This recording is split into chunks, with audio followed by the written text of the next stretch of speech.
So I want to show you a floor that I really enjoy doing, and I think it makes a lot of sense if you have well water or hard water, because it's going to eliminate the amount of grout joints in your shower.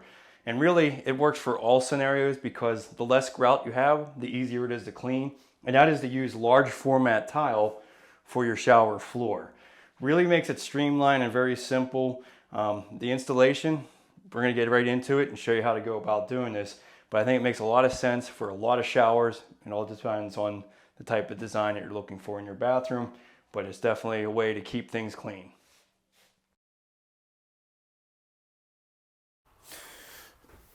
Okay, so first thing you want to do to template this is just get a square. Make sure your drain is square with your back wall. And then we're going to be using a hot glue gun to glue this stuff. So the first thing you want to do is cut these strips.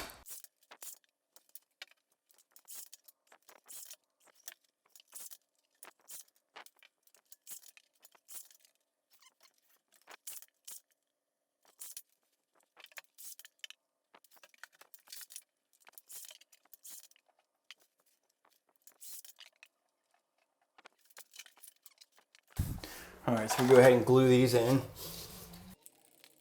Okay, and this doesn't have to be super tight to the wall, because you really do want to leave some expansion contraction anyways. So if it's not 100% tight to the wall, that's fine. And honestly, it's probably a little bit better off, because when you trace it, you'll be more accurate.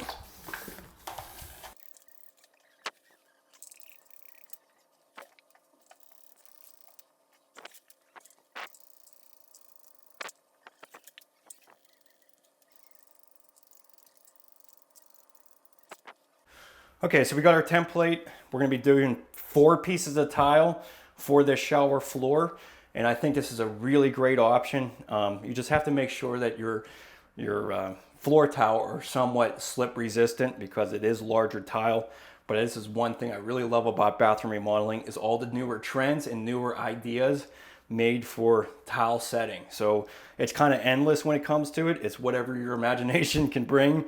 But we're going to do some large format tile on this shower pan. So we already have our template ready. We're just going to take this out and match it up with the tile that we have. Okay, so we have our 4 pieces of tile laid out here.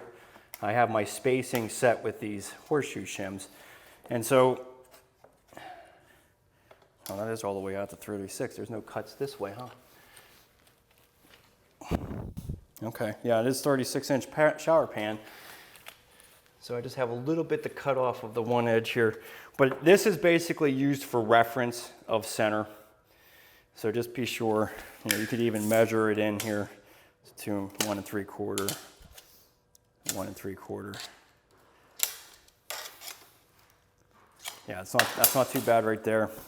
So I would advise is just to use a magic marker for this and mark the whole perimeter of the outside floor.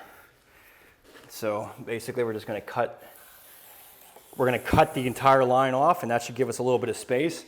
So keep in mind that when you put this in the shower floor, having expansion and contraction up against the wall is a good idea. So you can always cut this line, and that would give you the right amount of space. So we're already up to, we do have a little bit cut off the front here. Basically just a towel blade worth on the front. Not a whole lot on the back. So I would, once you have this marked out, then we'll take our drain and we'll get a real accurate marking on that. You on? Okay. All right, so then you can just go ahead and even this up, because this is going to be our actual centered part. I don't really like to rely off the template for this. I think it's nicer to make sure that you actually have the drain receiver in there, and then you can mark this. And this will give us a nice accurate tracing of the drain location. And again, I'll probably just cut the line off, and then that'll give us space around that drain. So from this corner to this corner, you need to make a relief cut. It'd be great if you could just set the shower floor tile this way, but you need a relief cut in order for everything to slope down on every angle. So that's why you need to cut this diagonal. So we're just gonna go right to the corner of our drain, to the corner of our pan. Okay, let's do all 4 corners.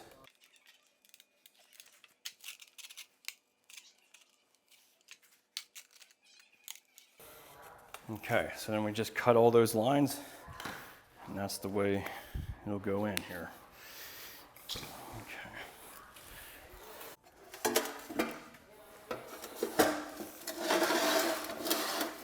Okay, so like I said, I'm gonna take this entire line off. I don't wanna leave, I wanna make sure I have enough expansion contraction around that pan. So follow the line. If it's not sitting square, that's not the problem. You wanna go off of your tracing.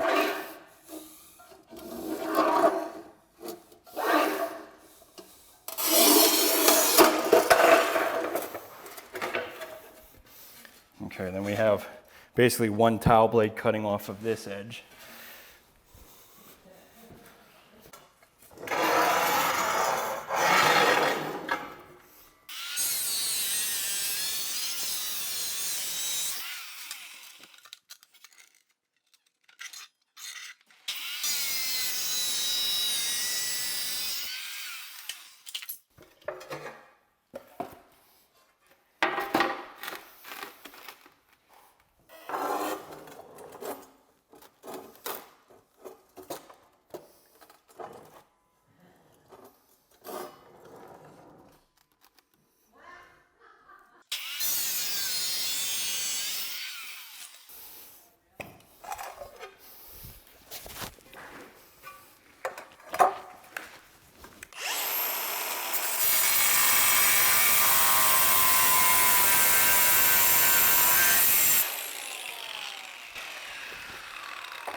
Okay, so now I have a polishing pad on here, and I just want to polish this up a little bit.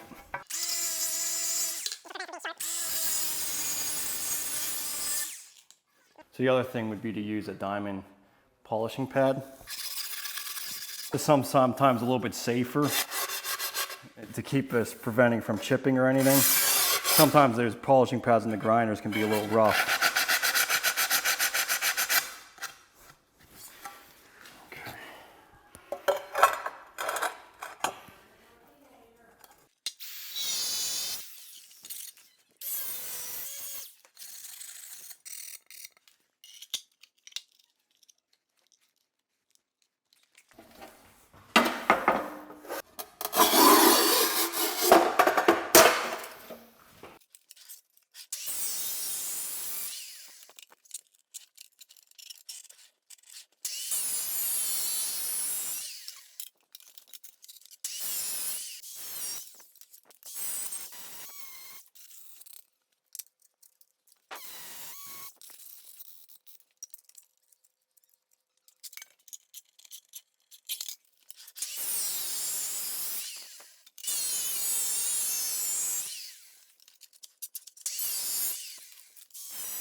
Okay. Let's see. Okay, so we're gonna do some large format tile on this shower floor. This is a wedi shower system. So first thing you want to do is just take a damp sponge and wipe it all down. And then I'm going to be using a Euro notch trowel for this.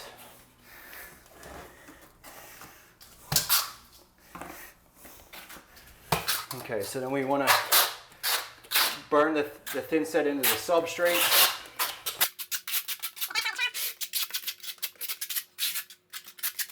And what this will do is help make sure this bonds well to the shower pan, but also make some really nice trowel ridges. So you just spread this out. And then you want to do directional troweling.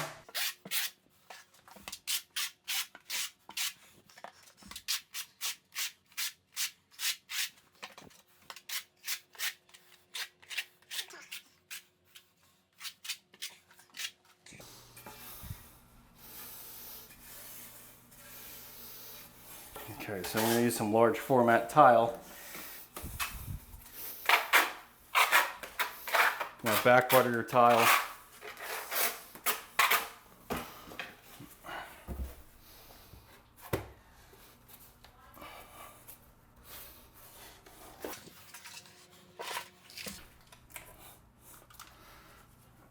Get some leveling clips.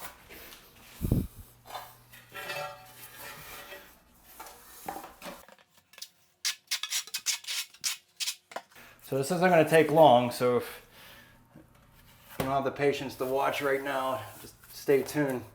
About 20 minutes you'll see the finished product here.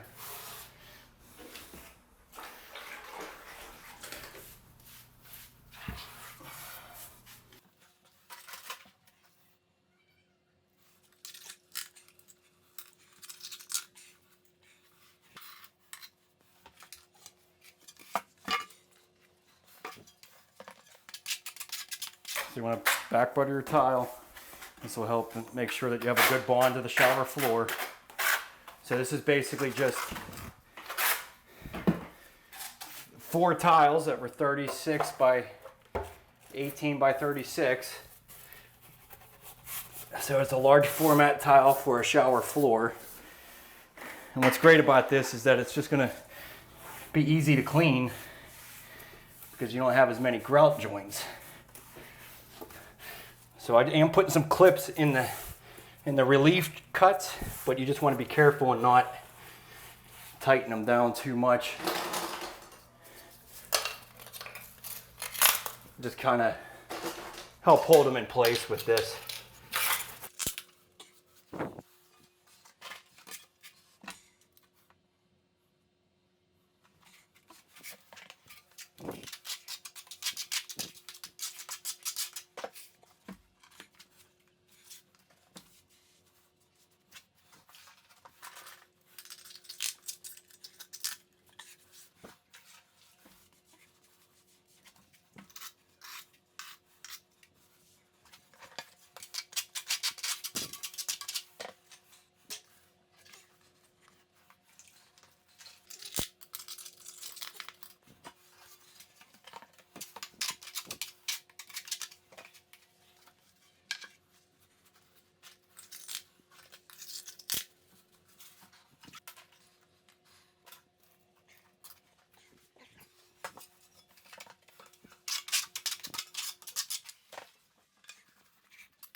Okay, so the wedi drain system, you just got to put thinset on all 4 corners of your drain cover or your drain receiver.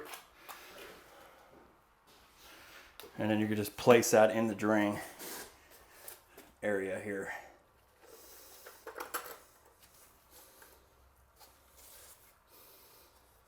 So that really makes it nice and easy to be able to pop that in after I set the tile, whereas a Schluter drain requires you to kind of set that all at the same time. So I do think this is a little bit easier. And then if you need to shim up the drain, you can just use some horseshoe shims and just shim that up to the height that you need.